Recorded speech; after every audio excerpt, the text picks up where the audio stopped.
A paz do Senhor Jesus Cristo, Filho de Deus, que é o próprio Deus, que é o Espírito Santo, que está dentro daqueles que creram e receberam Ele como Senhor, como Deus.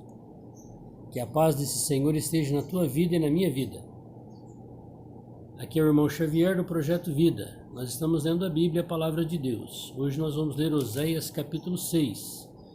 Profeta que profetizou para o reino de Judá e o reino de Israel. 7:1 Sarando eu a Israel, se descobriu a iniquidade de Efraim. Efraim é uma das tribos, das 10 tribos do norte, que é Israel. Veja que Deus estava curando a ferida do povo, mas havia uma porção do povo que não queria ser curado.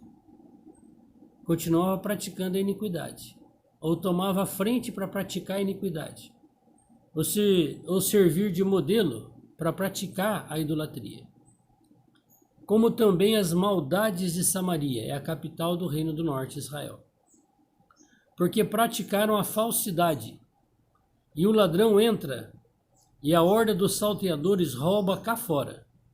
E não dizem no seu coração que eu me lembro de toda a sua maldade. Agora, pois, os cercam as suas obras diante da minha face estão. Então a nossa vida está diante de Deus.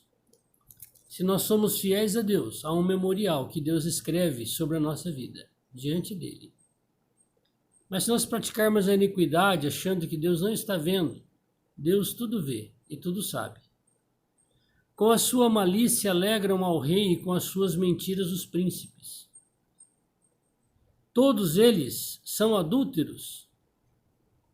Esse adultério aqui é espiritual. O povo tinha abandonado Deus, e lá em Samaria tinha bezerros de ouro.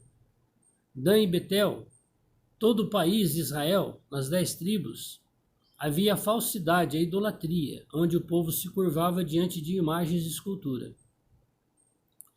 Semelhantes são ao forno aceso pelo padeiro, que cessa de atear o fogo desde que amassou a massa, até que seja levedada. E no dia do nosso rei, os príncipes se tornam doentes com a hesitação do vinho. Ele estendeu a sua mão com os escarnecedores, porque como um forno aplicaram o coração, emboscando-se toda noite. Dorme o seu padeiro pela manhã, arde como fogo de chama. Eles estão todos quentes, como um forno, e consomem os seus juízes. Todos os seus reis caem, ninguém entre eles há que me invoque. O que eles invocavam? Os ídolos. Os bezerros de ouro que Jeroboão fez, um monte de deuses das nações, eis que eles invocavam. E não invocavam o Deus de Israel, que tinha tirado eles da escravidão, feito passado pelo mar, pelo deserto, pelo rio Jordão, destruído as nações diante deles, abandonaram o Senhor. Essa é a falsidade, não são fiéis a Deus. Eles estão todos quentes como um forno e consomem os seus juízes. Todos os seus reis caem, ninguém entre eles há que me invoque. Efraim com os povos se mistura. Efraim é um bolo que não foi virado. O que significa? Foi assado de um lado só, não assou dos dois lados. Então Efraim é uma massa contaminada, uma parte assada e uma parte cru. Que parte você é do povo de Deus? A crua ou a assada? A que passou pelo fogo, foi limpo e purificado e se tornou comestível? Ou eu e você somos aquela parte do bolo embatumado que ninguém consegue comer, que dá azia, má digestão?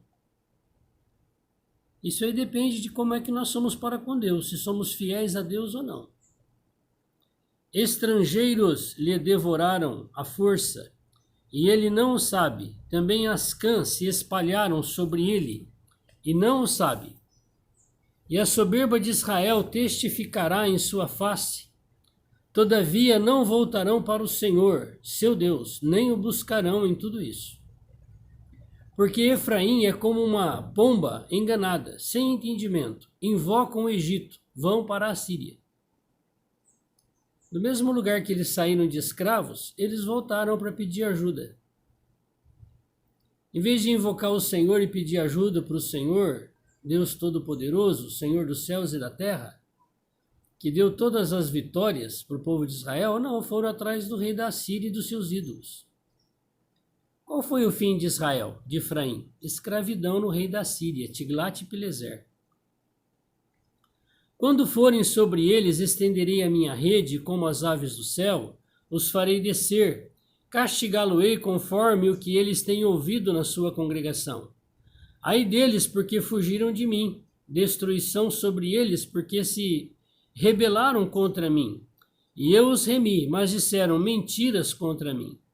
E não clamaram a mim com o seu coração, mas davam uivos nas suas camas. Para o trigo, para o vinho se ajuntam, mas contra mim se rebelam. E eu e você, nós somos rebeldes contra Deus? Todas as pessoas que se entregam à bebedice e aos pecados carnais e aos pecados de idolatria se tornam inimigos de Deus e não buscam o Senhor. Eles voltam, mas não para o Altíssimo. Fizeram-se como um arco enganador, caem à espada os seus príncipes por causa da violência da sua língua. Ele será o seu escárnio na terra do Egito. Então Deus aqui fazendo uma advertência para Efraim, para Israel, que eles tinham abandonado totalmente o Senhor. Esse capítulo aqui é dedicado só ao reino do norte, Israel. Não falou nada do reino do sul. Porque eles foram os primeiros a serem castigados. Porque eles foram os primeiros a abandonarem o Senhor e praticar idolatria. E ensinar isso para o povo. E servir isso de exemplo para o reino de Judá, que também vai ser punido por Deus. Vamos falar isso com o Senhor? Senhor Deus Todo-Poderoso, obrigado pelo teu servo Oséias. Obrigado, Senhor, porque tu és maravilhoso. O Senhor nos adverte, Senhor, das nossas fraquezas e pecados. Nessa manhã nós queremos te pedir um coração, Senhor, voltado só para o Senhor. Foi o que Israel e Efraim não quis fazer, não quis invocar o seu nome. Mas nós, Senhor, estamos aqui invocando o teu glorioso nome. Senhor Jesus, nos ajuda, Senhor, a andar na tua presença, na tua comunhão, na tua palavra. Nos salva, nos liberta e nos limpa de todo tipo de pecado, da imundícia de Satanás que colocou no meio da tua igreja, do teu povo. Ó Senhor, vem nos libertar cada dia da nossa vida. Nos ajuda a andarmos na tua presença e sermos perfeitos. Nós somos imperfeitos, Senhor, mas nós queremos andar no caminho da perfeição. Nós somos sujos e imundos, Senhor, mas nós queremos andar no caminho da santidade. Nos leva por esse caminho, Senhor. Não permita nós termos um coração obstinado como o de Efraim e de Israel. Ajuda-nos, Senhor, a te viver cada dia da nossa vida. Amém. Deus te abençoe. Deus seja louvado. Não vamos fazer como Efraim, Israel, que em vez de invocar o Senhor, foram atrás de deuses falsos. Deus é espírito, está em todo lugar. E importa que os seus adoradores o adorem em espírito e em verdade. Vamos adorar a Deus de todo o nosso coração. Deus te abençoe. Que Ele se lembre de mim nesse dia. Amém.